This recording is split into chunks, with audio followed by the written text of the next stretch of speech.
obviously controversial player, I think, in Edmonton, maybe just because he's a goaltender. I think that's basically the reason why.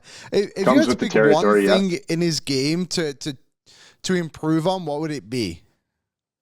So if you look at it's a tough task because he's got his game. He's got his game built. You're not going to in mid-season, you're not going to make any drastic changes. So when you start to look at, you can look at situational stuff, whether it's been bad luck. We talked about a little his save percentage over the last 10 games not looking very good. And so you're not going to make any fundamental major changes. But what you have to do is when it is, 10 games is a pretty good number to look at. We're not talking about 2 or 3. So find what it is. You have to find a save here or there. And I usually, as a goalie, I hate that expression, find a save. Well, no kidding. I'm trying to find a save. Like, I'm trying to stop them all. Don't tell me to find a save. But you should find, like, you have to go through and you have to start to be a little more picky and say, okay, I got to find that one. And that's, as goalies, then you're getting into more deeper stuff as to why are you maybe a little late? Why aren't my feet set? Why is this puck trickling through? Why am I not finding the shot? All these things, that's where you start digging deep. But you do have to start going back and looking at games and saying, okay, because it's really such a small margin. I mean, an 871 and a 910, probably one goal every couple games in a small sample size, 1 or 2 goals.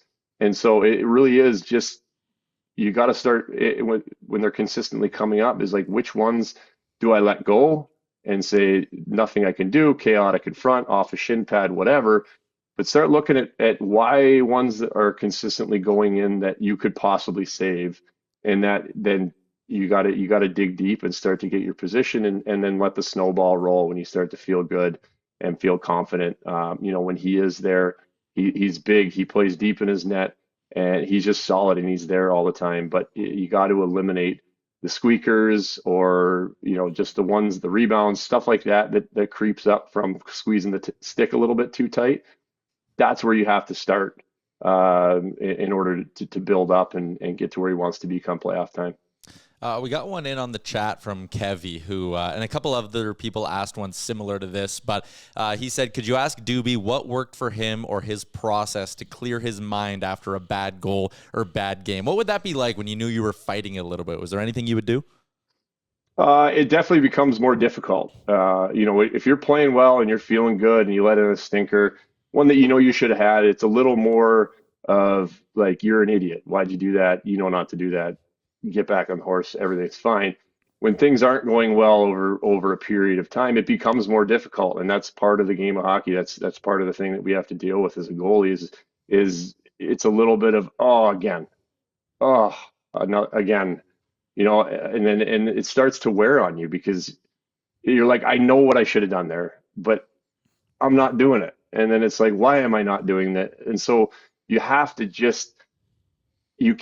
you can't think about specific situations because, again, I've spoke before about this. Goaltending is purely reactionary.